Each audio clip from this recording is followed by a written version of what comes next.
So I've had the PlayStation for about a month now, and I've come up with 5 things I wish I knew before purchasing it. Number one, let's talk about it. It's the elephant in the room. This thing is huge. It is massive. For most people, it's probably not going to fit in your entertainment setting. Me, fortunately, it was able to fit. I showed that in the setup video, in the unboxing video. I'll have that linked in the description below if you've missed it. But for most people, it's not going to fit. It's big because of the big fan that's built inside in order, to keep games running fast and smooth. And so the dust doesn't build up in there and, it doesn't overheat. But you need to keep in mind when you have it in your living room or wherever your setup is, you need enough space for it for airflow. If it's enclosed in a box, not gonna get much. Another thing I wish I would have knew before purchasing the PS5 is the cards menu.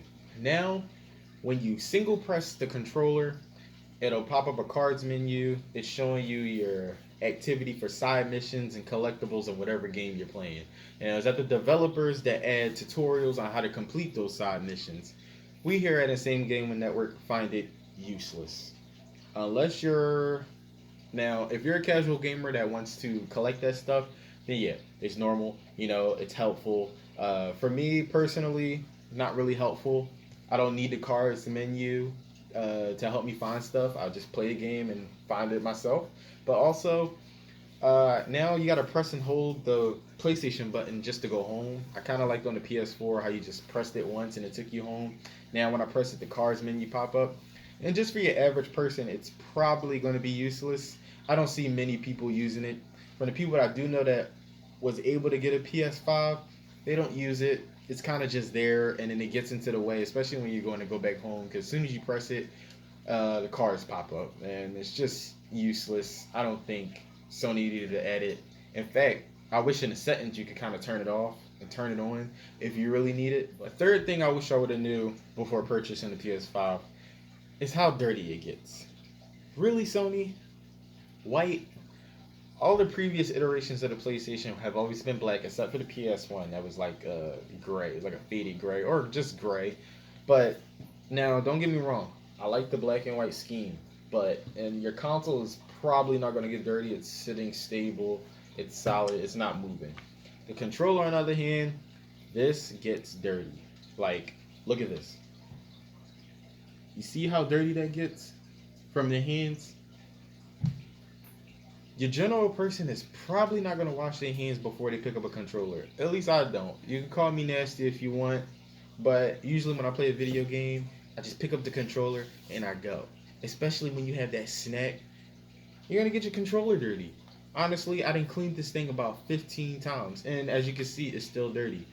I am waiting for Sony to start releasing more color models because as soon as those drop, I will be picking those up because white just ain't the way to go, especially for me.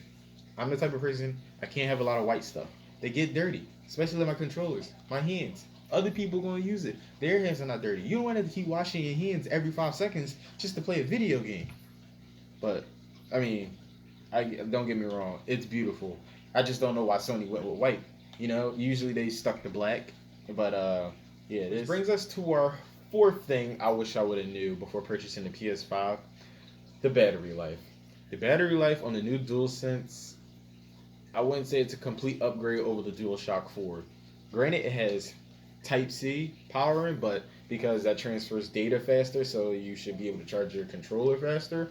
But aside from that, the battery life on here isn't really an improvement.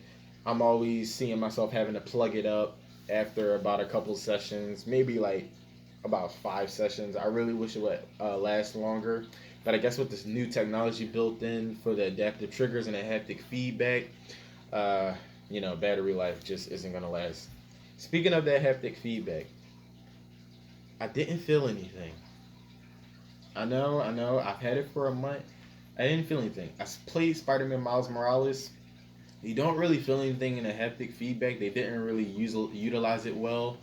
The adaptive triggers, you can feel the tension when you're swinging.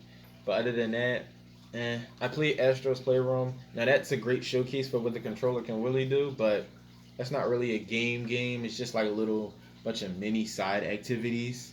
And then also, we've tested Call of Duty Cold War, and you could use the adaptive triggers for different weapons. They do different things.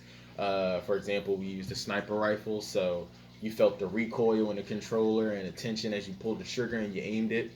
But aside from that, I kind of I don't see what all the buzz is. I'm sorry. Maybe later down the line when developers start uh, tweaking out the games for the controller, then it would be pretty good. But aside from that, uh, the haptic feedback, it just feels like normal haptic feedback. Nothing new, nothing groundbreaking.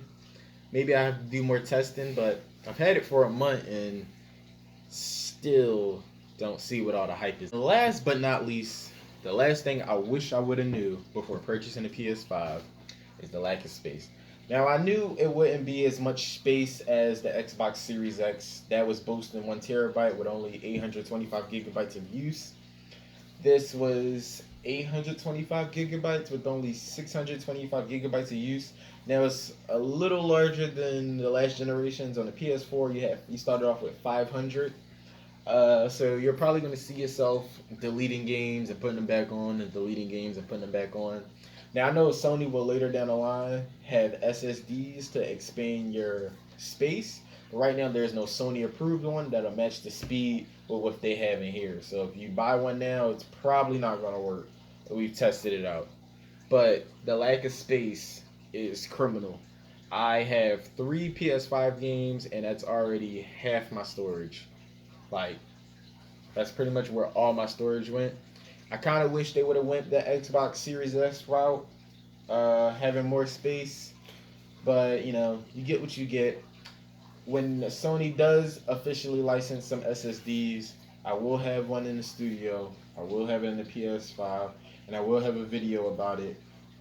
Make sure you subscribe to catch that. And there you have it. These were 5 things I wish I would have knew before purchasing the PS5.